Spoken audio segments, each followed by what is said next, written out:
Facebook account থেকে অথবা Facebook page থেকে ইনকাম করতে চাইলে যেই সেটিংসগুলো আমাদের ঠিক থাকতে হবে। আমরা এখান থেকে ফেসবুকের অফিসিয়াল অ্যাপে চলে আসলাম। এবার এখান থেকে আপনারা সর্বপ্রথম প্রোফাইল অপশনে ক্লিক করবেন। এবার এখান থেকে আমি 3 ডটে ক্লিক করলাম।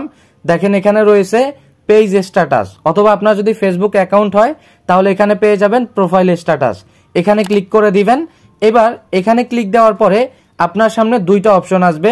দেখেন পেজ ইজ রিকমেন্ডেবল, এখানে ক্লিক দিয়ে দেখবেন এটা ঠিক আছে কিনা। যদি নট রিকমেন্ডেবল থাকে কিভাবে রিকমেন্ডেবল করবেন আমার চ্যানেলে ভিডিও আছে, দেখে নিতে পারেন। এরপর দেখেন এনেবল টু মনিটাইজেশন, অর্থাৎ আমাদের এই পেজটা কিন্তু মনিটাইজেশন হবে। এবার যদি আমরা এখান থেকে ইনস্ট্রিম অ্যাডে ক্লিক করি, দেখেন একটু নিচে আসলাম, আমাদের এখানে কন্টেন্ট মনিটাইজেশন পলিসি নেই এবং এখানে কোনো সমস্যা নেই। আমরা যদি এখানে যেই কন্ডিশন রয়েছে অর্থাৎ 5000 ফলোয়ার এবং ওয়াচ টাইম কমপ্লিট করি তাহলেই মনিটাইজেশন করতে পারবো।